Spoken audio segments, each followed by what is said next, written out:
திமுக அமைப்பு செயலாளர் பாரதி தற்போது அதிமுக பொதுக்குழுவை விமர்சித்து அறிக்கை ஒன்றை வெளியிட்டிருக்கிறார். குறிப்பாக எடப்பாடி பழனிசாமி அதாவது தற்போது அதிமுக பொதுக்குழுவில் எடுக்கப்பட்டிருக்கக்கூடிய தீர்மானம் தொடர்பாக அவர் கடுமையாக விமர்சித்து ஒரு அறிக்கையானது வெளியிட்டிருக்கிறார். மாப்பிள்ளை அவர்தான், ஆனால் அவர் போட்டிருக்கும் சட்டை என்னுடையது போல மாப்பிள்ளை பழனிசாமி தான், ஆனால் அவருக்கு எந்த அதிகாரமும் கிடையாது என்று அவர் அறிக்கையில் குறிப்பிட்டு விமர்சித்திருக்கிறார். குறிப்பாக நெல் கொள்முதல் ஈரப்பதம் அளவை உயர்த்துவது என்று அதிமுக பொதுக்குழுவில் ஒன்றிய அரசுக்கு நேரடியாக ஒரு கோரிக்கை வைக்கக்கூடாதா போலி விவசாயி எடப்பாடி பழனிசாமி என்றும் அவர் விமர்சித்திருக்கிறார். 10 தோல்வி கண்ட பழனிசாமிக்கு 2026 மக்கள் தோல்வியை பரிசாக தருவார்கள் எனவும் அவர் தனது அறிக்கையின் வாயிலாக தெரிவித்திருக்கிறார்.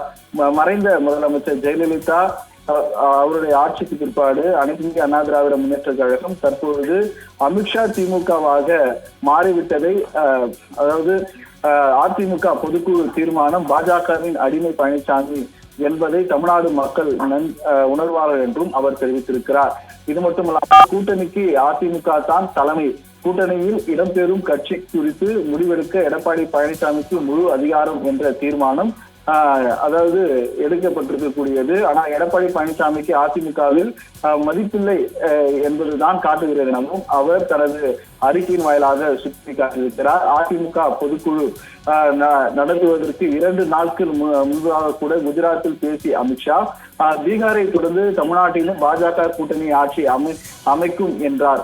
ஆனால் மாப்பிள்ளை அவர்தான், ஆனால் அவர் போட்டிருக்கும் சட்டை என்னுடையது என்ற வசனம் போல மாப்பிள்ளை பழனிசாமி தான், ஆனால் அவருக்கு எந்த அதிகாரமும் கிடையாது என்பதை அமித்ஷா சொன்ன வார்த்தையின் அர்த்தம். ஆனால் அதிமுக பொதுக்குழுவில் அதிகாரம் என்ற போலி சட்டையை பழனிசாமிக்கு மாட்டியிருக்கிறார்கள் என்றும் கடுமையாக திமுக அமைப்பு செயலாளர் பாரதி தனது அறிக்கையின் வாயிலாக அதிமுக பொதுச் செயலாளர் எடப்பாடி பழனிசாமியும் விமர்சித்திருக்கார். மெகா கூட்டணி அமைக்க கூடிய எடப்பாடி பழனிசாமியை நம்பி எந்த கட்சியும் வர தயாராக இல்லை என்றும் அவர் தெரிவித்திருக்கிறார். 10 தோல்வி கண்ட பழனிசாமிக்கு எந்த ஆளுமையும் இல்லை என்றும், அதே போல மக்கள் சொல்வதற்கு கிடையாது என்பது தெளிவாக உணர்ந்த அமித்ஷா எடப்பாடி பழனிசாமியை மிரட்டி அடிப்பணிய வைத்து கூட்டணியை அவரை அறிவிப்பதுதான் நிஜம் என்றும் அவர் தனது அறிக்கையின் வாயிலாக தெரிவித்திருக்கிறார். அதிமுகவில் இருந்து நீக்கப்பட்டவர்கள் டெல்லி சென்று அமித்ஷாவை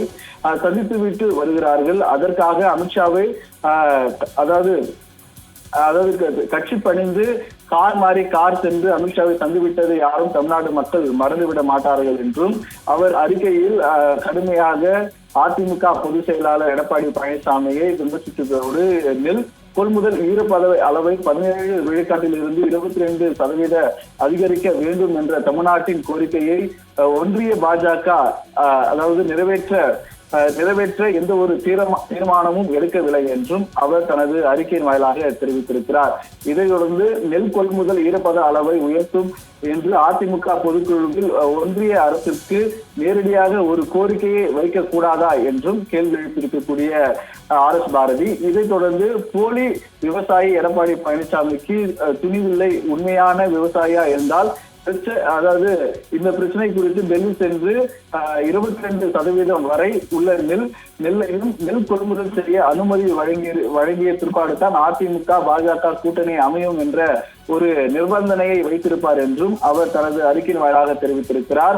கோவை மதுரை நகரில் மெட்ரோ திட்டங்கள் ரத்து செய்யப்பட்டது மோடி அரசை கண்டிக்கும் பதில் ஒன்றிய அரசு கூறிய அதாவது மொக்கையான காரணங்களையே தற்போது அதிமுக பொதுக்குழுவில் தீர்மானமாக நிறைவேற்றப்பட்டதாகவும் கோவை மதுரை மக்களுக்கு பெரும் துரோகம் விளைவித்ததாகவும் அவர் தனது அறிக்கையின் வாயிலாக கடுமையாக அதிமுக பொதுச் செயலாளர் எடப்பாடி பழனிசாமி அவர்களை விமர்சித்திருக்கிறார்.